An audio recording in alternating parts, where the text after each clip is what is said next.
With the Lucky Land Slots, you can get lucky just about anywhere. This is your captain speaking. We've got clear runway and the weather's fine, but we're just going to circle up here a while and get lucky.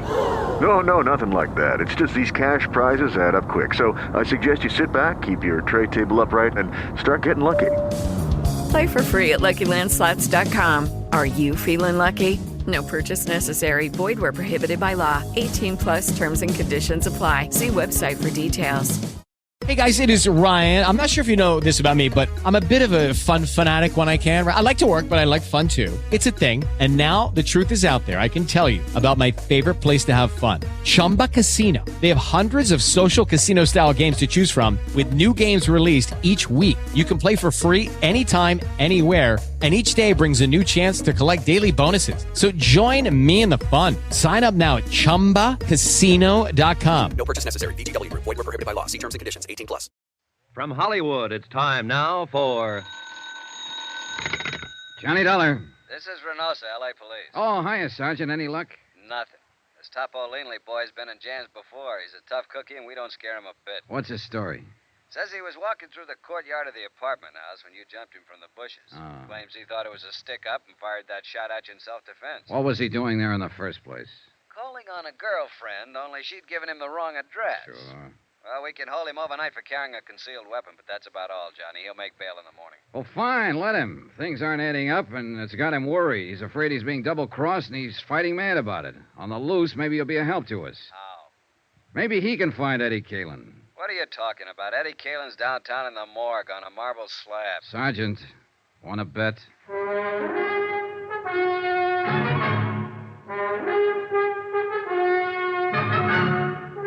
Tonight and every weekday night, Bob Bailey in the transcribed adventures of the man with the action-packed expense account, America's fabulous freelance insurance investigator. Yours truly, Johnny Dollar.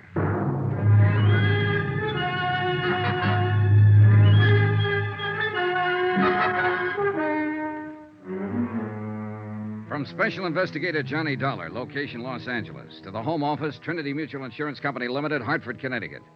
Assignment, the Caylin matter. Expense account continued. I was following a hunch, one that had started when Sergeant Reynosa said the police found the door of the Caylin apartment locked on the night of Eddie's death, locked with a key. And now the hunch was stronger. The way Leanley had acted, Topo Leanley, the gambler from whom Eddie had won $60,000 that night. Things like Lila Caylin had said about her husband, they all added up. But it was still only a hunch, not proof. And proof I had to have. And at the moment, the only chance I could see of getting it was to backtrack on Eddie Caylin. His hangouts, his contacts, his missing friend, Pete Steimer, his movements during the hours before his car was found blazing at the bottom of a canyon in Palos Verdes. In a way, what I had to do was bring him back to life. Expense account item 6, $14.10. Transportation 2 and incidentals at a dim little hole-in-the-wall bar out on Santa Monica Boulevard called the Cafe Eloines. It was an out-of-the-way clip joint dedicated to the mood Caribbean, complete with palm fronds, drinks, and coconut shells, and a lovely little hostess with a beautifully developed and well-rounded Latin accent. You would like a nice table, amigo? Oh, this one's fine. But I would like a nice talk. Sit down, honey. Let's get acquainted. Well, maybe for a few minutes. My name is Pepita. Of course. What else? I'm Johnny Dollar. That's a funny name. Oh, I'm a funny guy. Will you buy me a drink? Is that the gimmick here? Gimmick? Well, what do you order? A champagne cocktail? See. For which I pay $2. It's made with 10 cents worth of sauterne. You get a $1 kickback. Isn't that the way it's played? Are you with the Vice Squad? No, forget it. Relax. Hey, look. I'll do better than buy you a drink. What are you doing after you're through here? No dates. When I quit work here, I go straight home, amigo. And I live with my mother. Oh, well, that's a very good arrangement. Cheaper that way for both of you. But here's $10. What I want from you is some information. About a customer who comes in here a lot, or used to anyway. Eddie Caylin. You know him? You are not the police, or you would not give me $10 just for talking. Sure, I know Eddie. What you want to know about him? When did you see him last? On Thursday, the day before he was killed. How did he act? What did he say? Anything out of the ordinary? Oh, he said he loved me madly, passionately, devotionally. And if I do not love him too, he will kill himself. Just like ordinary. He was lying, of course. But he always was such exciting to listen. Then he buy me champagne cocktail and borrow from me the money to pay for it. Quite a boy. Que hombre. He was, how you say, he was the most. Yeah. How long was he in here that night? Quien sabe? 1 hour, perhaps? By himself? No. With his amigo, with Pete. Pete Steimer, huh? Si. Have you seen Pete since then? No. I do not think nobody has seen him. What do you think's happened to him? Who knows? Maybe he is too sad for Eddie dying. So he is hide out someplace, all by himself. Well, it's a theory. Did Eddie seem worried that night? No. Scared? No, not scared. Nothing special on his mind, apparently. No, just like always. Just like Eddie. You know. No, I never met him. Oh? Then why you ask this question? Oh, just a routine business matter. What about women? Women? Yeah, other girlfriends of Eddie's. And next to you, of course. Oh, next to me. With Eddie, every girl was first.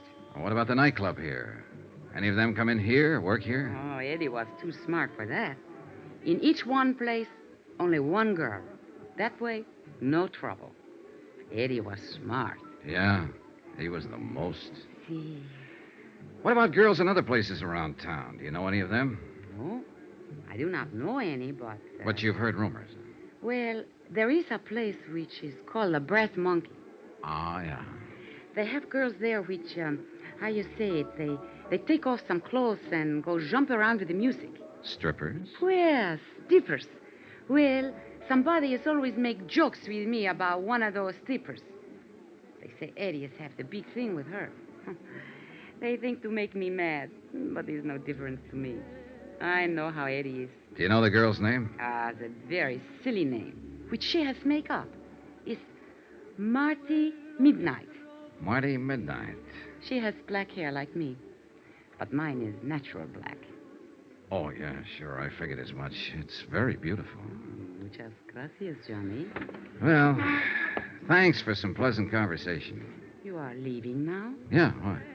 But maybe you will come back. No?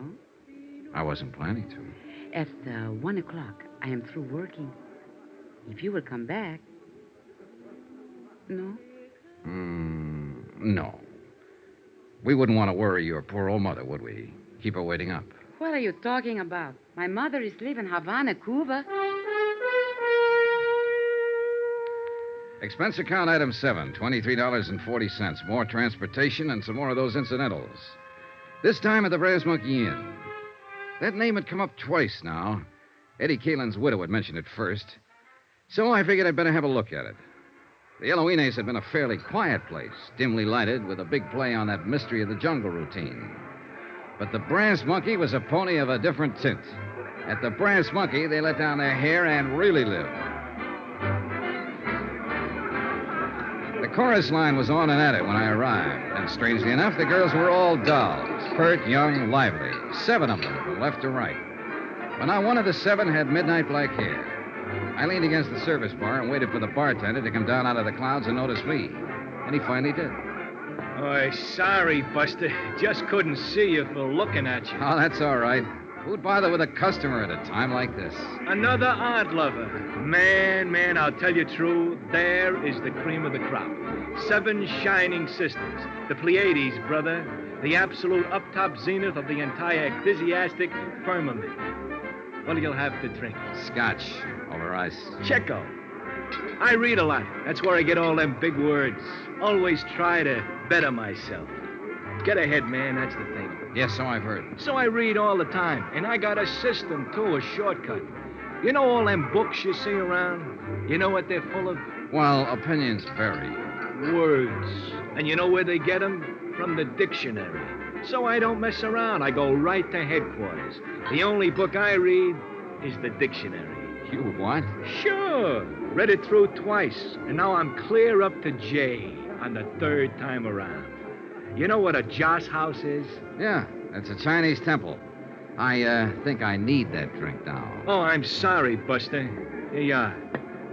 Say, you're pretty smart yourself. Oh, I'm a pedant. Pedant. That's with a P. Nah, I won't get to that for another 3 months. That's $1 even for the drink. Here you go. Keep the change. Well, thanks. Hey, this is a 20 you give me. Yeah, I know. Oh, I see.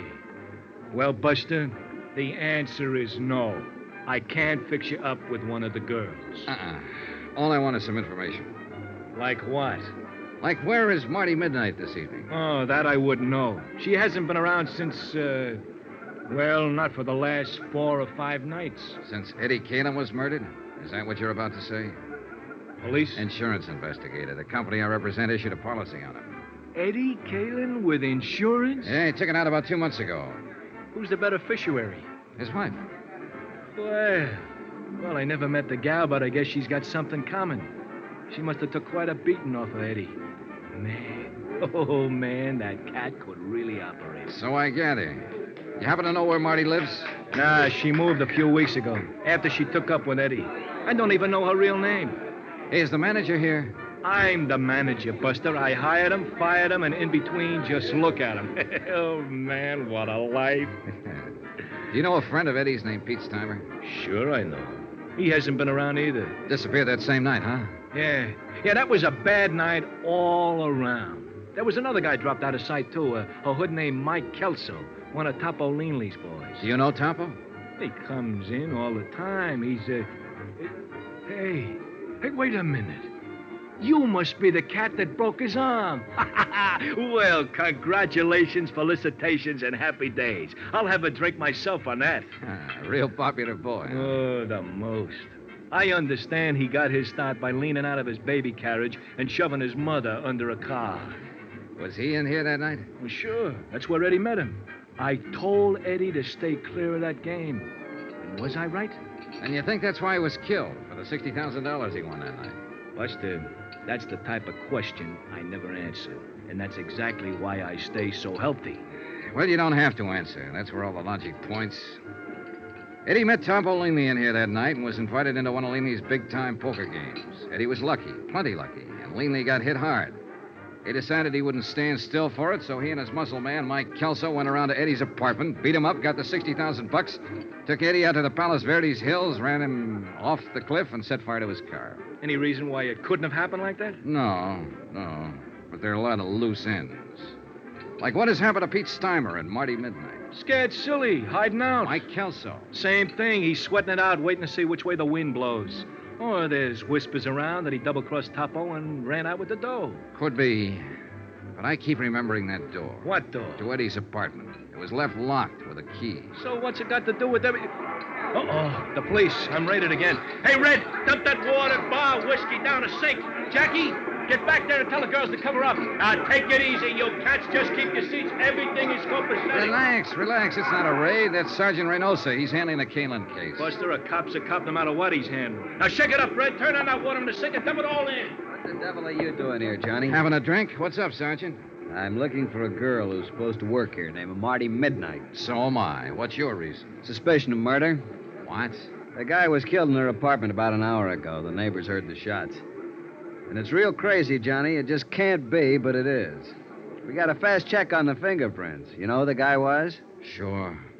It was Eddie Caylin.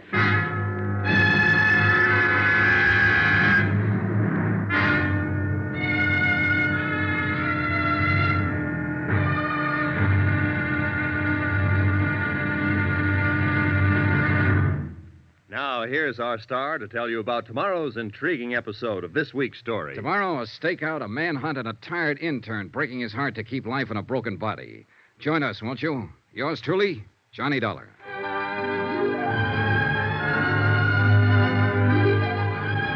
Yours truly, Johnny Dollar, starring Bob Bailey, is transcribed in Hollywood. Written by Les Crutchfield, it is produced and directed by Jack Johnstone. Be sure to join us tomorrow night, same time and station, for the next exciting episode of Yours truly, Johnny Dollar. Roy Rowan speaking.